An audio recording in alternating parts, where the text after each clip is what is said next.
Charles Oliveira always had the skills to be the best, but lacked the self-belief to get there. He was his worst enemy for a long time due to past experiences and inner demons. Oliveira's biggest weakness was his self-doubt. But things were about to change. Charles was the last to believe he was the best in the world, and now he will probably be the last to stop believing it. It's time! The Pygmalion Effect.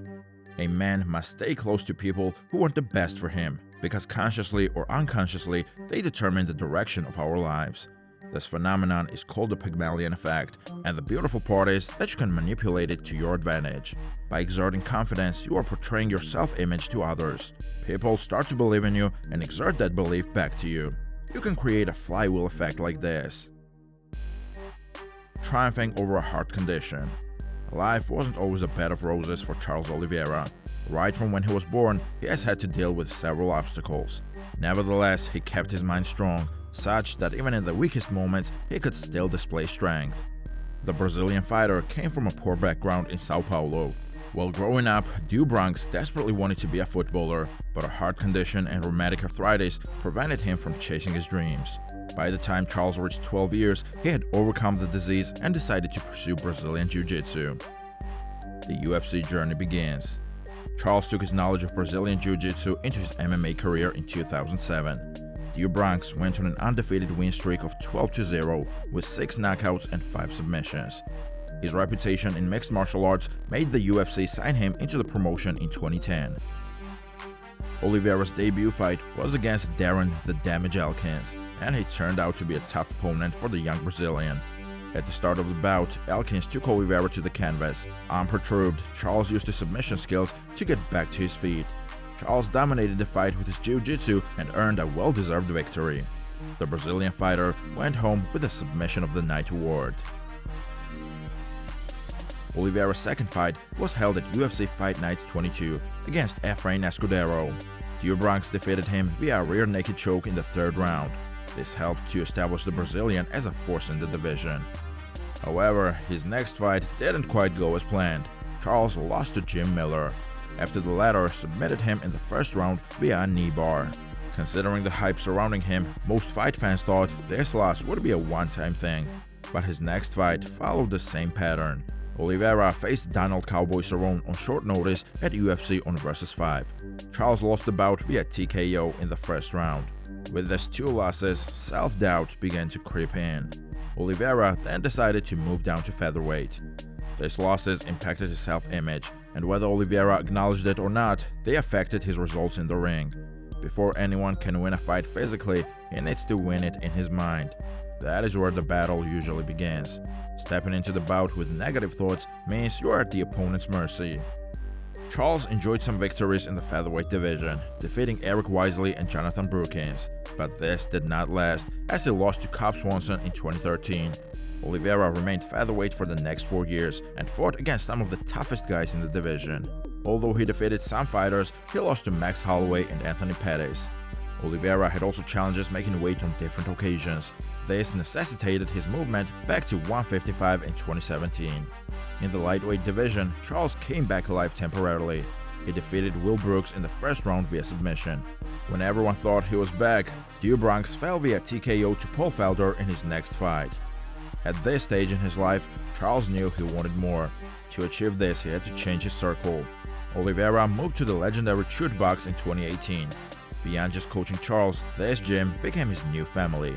His fellow gym members believed in him even more than he believed in himself. From always hearing the right words, Charles kicked off 2018 with an impressive win over Clay Guida at UFC 225. That was the start of the 11-fight win streak that changed his career. It was almost as if he became a physical beast overnight.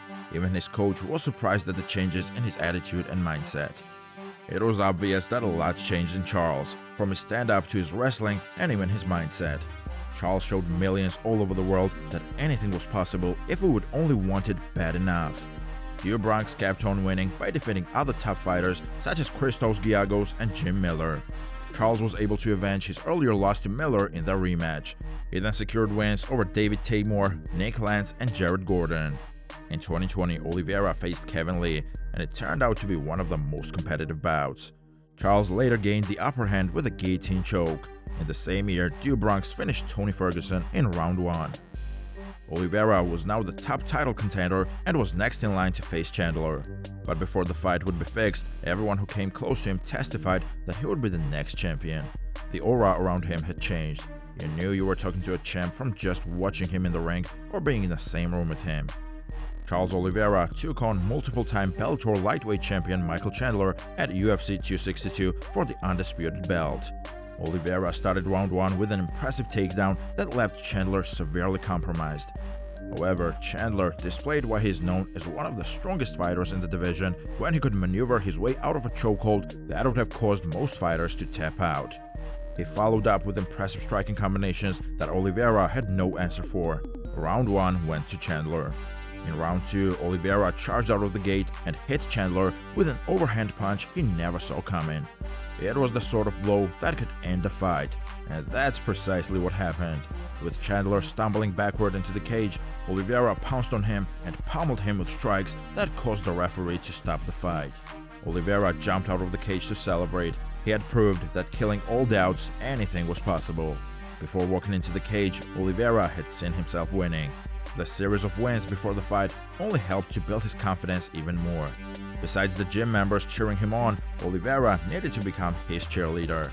Most times, this doesn't come very easily. Our negative experiences tend to paint an image in our minds, and these images do not go away in a single day. Currently ranked as number 7 in the UFC men's pound-for-pound rankings, Oliveira has gone on to defeat Dustin Poirier and Justin Gaethje, losing only to Islam Makhachev in a title bout. His last fight was against Beneil Dariush. Oliveira did not allow the loss to Makhachev to weigh him down. Instead, he was ready for war. Despite the fact that Oliveira was the then divisional champion, he entered into the fight against Poirier as the underdog. In round 1, the two fighters battled at an amazing pace. Poirier was very effective with strike. His well-timed jabs put his elite power on display. Poirier's head snapped backwards noticeably on more than one occasion. Oliveira stayed in the fight by using his knees and elbows to score points. However, Poirier was the clear winner of round 1. In round 2, Oliveira scored an early takedown and proceeded to dominate the remainder of the round with ground control time. Poirier never made a real move to get back to his feet. It almost looked as if he conceded the round to his opponent. At the end of the second interval, the fight was tied at 2 rounds apiece. In round 3, Oliveira used the momentum he gained from round 2 to end the fight. He immediately maneuvered to climb Poirier's back and establish a standing rear naked chokehold. His grip was obviously tight and his opponent's air supply was completely cut off. Poirier was left with no choice but to tap out. For his next fight, Charles might be getting a rematch against Islam Makhachev. The UFC president stated this during the post-fight conference. The win over Dariush was Oliveira's 20th finish in the UFC. What do you think about Oliveira's rise to the top? Share your thoughts in the comment section below. Thanks for watching, and don't forget to like, share and subscribe to this channel.